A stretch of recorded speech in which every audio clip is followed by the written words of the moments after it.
Important question के क्रम में हम लोग पढ़ रहे हैं वेक्टर स्पेस के। ये बहुत ही इम्पोर्टेंट थ्योरम है। वैसे ये आते हैं पेपर 6 में आते हैं, मॉडर्न अलजेब्रा का ही पार्ट है। यहाँ का रहा है क्या, W1 और W2 दो सब स्पेस हैं। किसके दो सब स्पेस हैं? तो ये दो सब स्पेस हैं एक फाइनाइट डायमेंशनल वेक्टर स्पेस का।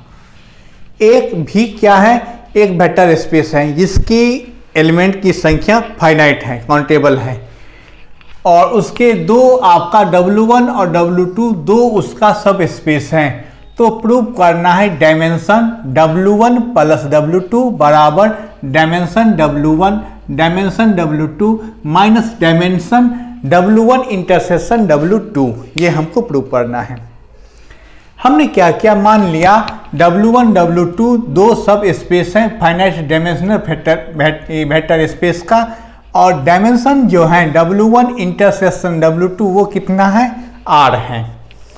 ये हम एज्यूम कर लिए कि W1 इंटरसेक्शन W2 का डायमेंशन कितना है, R है। फिर मान लेते हैं यह एक सेट है, S1 क्या है, ये सेट है। किसका सेट है? तो ये सेट है basis of W1 intersection W2 का। W1 इंटरसेक्शन W2 का बेसिस है, ये सेट है जिसमें एलिमेंट की संख्या कितनी है, R है। क्योंकि इसका डायमेंशन कितना लिया है, हम R लिए हैं, इसीलिए एलिमेंट की संख्या भी R है। अब देखिए बेसिस होने के कारण, क्योंकि ये जो S1 है वो क्या है, बेसिस है, तो बेसिस होने के कारण ये लीनियर इंडिपेंडेंट होगा। अब यहाँ देखिए S1 क्या है आपका, तो W1 इंटरसेक्शन W2 का बेसिस है, मतलब ये S1 बिलोंग्स करेगा W1 में और S1 बिलोंग्स करेगा W2 में, दोनों में बिलोंग्स करेगा। अब बेसिस होने के कारण S1 क्या है, लीनियर इंडिपेंडेंट है, और S1 बिलोंग्स करते हैं W1 में। तो S1 को हम एक्सटेंड कर सकते हैं, बढ़ा सकते हैं to form a basis of W1। तो S1 को हम W1 के एक नया बेसिस के रूप में एक्सटेंड कर सकते हैं। मान लेते हैं वो बेसिस क्या है, S2 है, जिसमें एलिमेंट की संख्या पहले से ये R था ही, अब और ये आ गया V1 V2 Bs। ये क्या है आपका S2, ये बेसिस है W1 का। ये हम एज्यूम कर लिए हैं कि अगर ये आपका लीनियर इंडिपेंडेंट है और ये S1 बिलोंग्स करता है W1 में, तो S1 को हम एक्सटेंड कर सकते हैं। तो एक्सटेंड कर सकते हैं तो वो नया रूप क्या आ गया, ये नया रूप S2 आ गया, जो एक्सटेंड किया गया है। किसको एक्सटेंड किया गया है, S1 को एक्सटेंड किया गया है। अब इसका डायमेंशन हम लिए हैं कितना, ये जो U1 U2 UR फिर V1 V2 Bs, तो टोटल एलिमेंट की संख्या अब कितना हो गया W1 में, R प्लस S हो गया। तो डायमेंशन हो गया W1 का R प्लस S। देखिए डायमेंशन जो लिए हैं, एक डायमेंशन W1 इंटरसेक्शन W2 का R है, और डायमेंशन W1 का कितना है, R प्लस S है। अब सेम ऐसे ही हम क्या करेंगे, डायमेंशन निकालेंगे W2 का। ऐसे हम डायमेंशन W1 का निकाले, वैसे ही डायमेंशन W2 का निकालते हैं। अब देखिए आपको क्या दिया था, S1 क्या है आपका, लीनियरली इंडिपेंडेंट है। क्यों? तो S1 बेसिस था, तो बेसिस होने के लिए उसको लीनियरली इंडिपेंडेंट होना चाहिए। S1 आपका लीनियरली इंडिपेंडेंट है, और S1 बिलोंग्स कर क्या है, सबसेट है W2 का। तो S1 को हम एक्सटेंड कर सकते हैं to form a basis of W2 के रूप में। तो मान लेते हैं वो बेसिस क्या है, S3 है। ये U1 U2 UR पहले से था, अब इसको एक्सटेंड किया और फैलाए, और W1 W2 WT पे आके रुक गए। तो डायमेंशन जो होगा W2 का, उसमें एलिमेंट की संख्या कितनी हो जाएगी, R प्लस T। ये R पहले से था आपका, और ये T और आ गया, तो R प्लस T। ये डायमेंशन किसका है, W2 का, वेक्टर सब स्पेस W2 का। अब आप क्या करते हैं, सबका वैल्यू रखते हैं, डायमेंशन W1 का, डायमेंशन W2 का, और डायमेंशन W1 इंटरसेक्शन W2 का, तीनों का वैल्यू रखे। तो W1 का R प्लस S, W2 का R प्लस T, और डायमेंशन W1 इंटरसेक्शन W2 का R। ब्रैकेट हटाने पर ये R कट गया, तो इस तीनों के वैल्यू कितना आया, R plus S plus T, ये हमको मिला।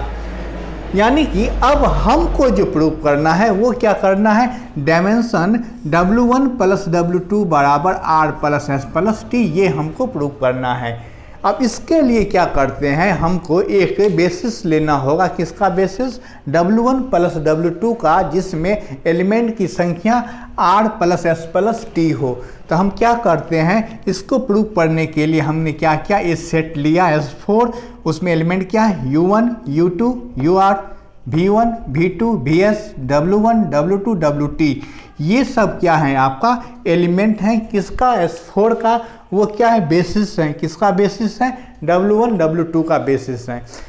माने ये इसका बेसिस हो, ये हमको पहले प्रूव करना है। तो बेसिस होने के लिए आप क्या पढ़े हैं कि उसको, ये जो वेक्टर्स हैं आपका, वेक्टर्स हैं, ये वेक्टर्स किसी स्केलर के साथ, वो स्केलर कहाँ से होना चाहिए, फील्ड से होना चाहिए, F से। उस स्केलर के साथ जो लीनियर कंबाइनेशन करेगा, तो लीनियर कंबाइनेशन करने पे जो रिजल्टेंट होगा वो सब के सब स्केलर क्या होना चाहिए, 0 होना चाहिए। यानी हमको पहले ये प्रूव करना है कि ये जो वेक्टर हैं, ये वेक्टर लीनियरली इंडिपेंडेंट हैं। पहले हमको, अब यहाँ बेसिस होने के लिए हमको प्रूव करना है कि ये सब के सब क्या है, वेक्टर S4 का जो एलिमेंट है वो लीनियरली इंडिपेंडेंट हैं। अब लीनियरली इंडिपेंडेंट का डिफिनीशन और जो प्रूव करना हम पढ़े हुए हैं, उसी हिसाब से इसको ले चलते हैं। पहले हम प्रूव करते हैं कि वेक्टर जो है किसका, सेट 1 का, वो सब के सब क्या है, लीनियरली इंडिपेंडेंट है। लीनियरली इंडिपेंडेंट में वो किसके साथ, तो वो किसी स्केलर के साथ अगर लीनियर कंबाइनेशन करते हैं तो वो स्केलर आपका क्या होना चाहिए, 0। हम क्या किए, मान लेते हैं suppose that A1 U1 A2 U2 plus dot dot dot AR UR, B1 V1 B2 V2 plus BS VS, C1 C2 C1 W1 plus C2 W2 dot dot dot CT W2 equal to 0। यह क्या किए, एक linear कंबाइनेशन बनाते हैं।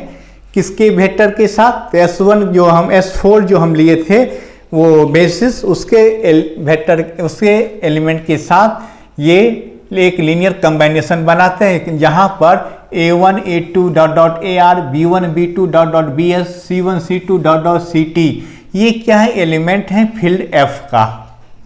ये हम एक linear कंबाइनेशन लिए।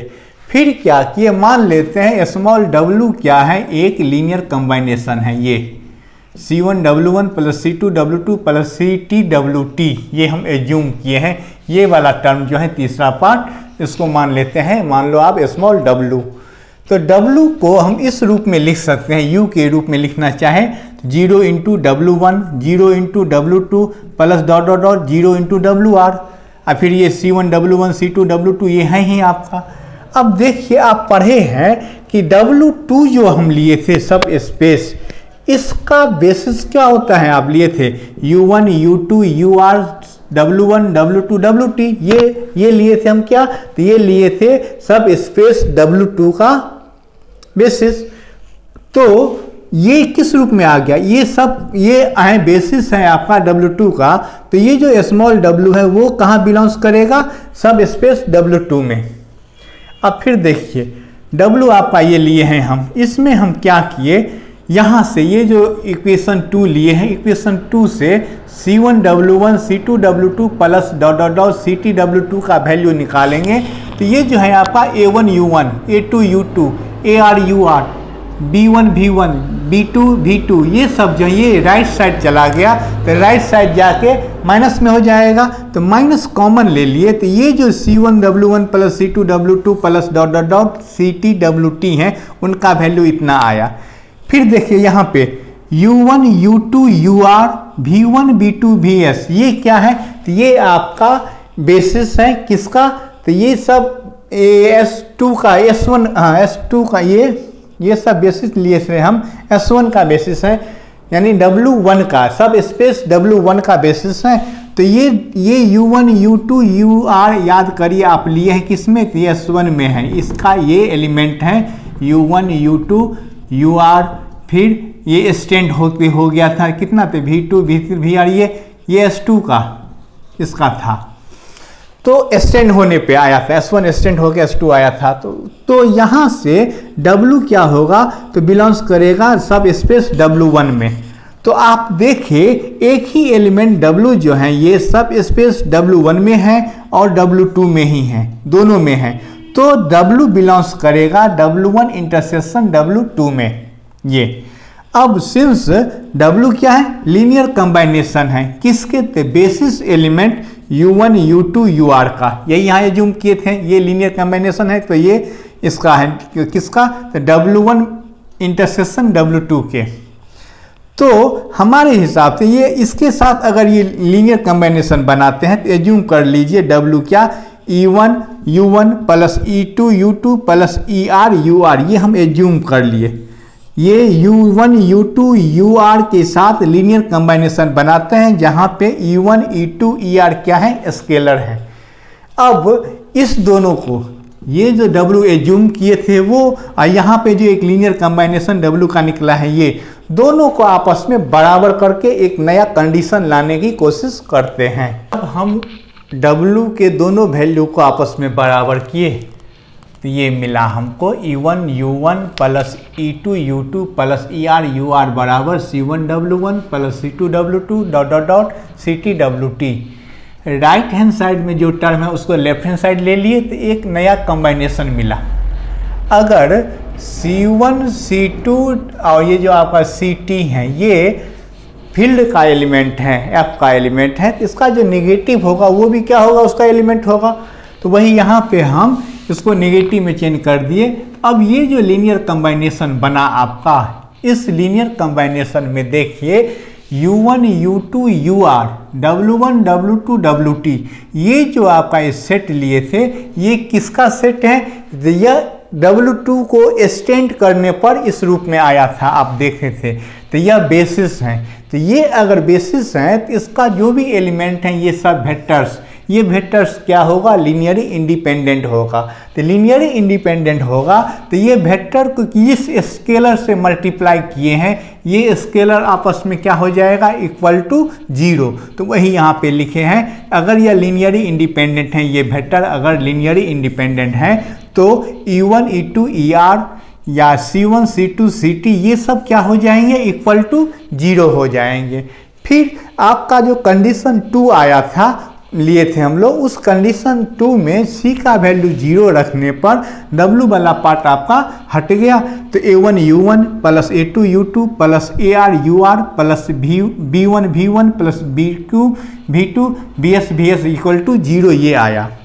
ये भी क्या है, एक लीनियर कंबाइनेशन है। किसका लीनियर कंबाइनेशन है, तो U1 U2 UR V1 V2 BS का, किसके साथ, तो scalar A1 A2 AR B1 B2 BS के साथ। अब इसके यहाँ पे ये जो आप देख रहे हो वेक्टर V1 V2 VR, ये जो सेट है आपका S2 सेट, ये क्या है, बेसिस है। किसका बेसिस है, W1 का।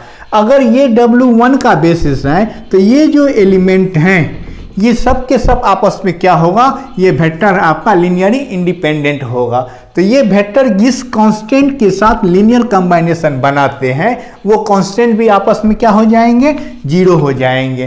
तो आप देखें कि ए वाला small a small 2 small AR या B1 B2 BS, यहाँ पे आप लिए थे कि C1 C2 CT सब के सब का वैल्यू क्या आया, 0 आया।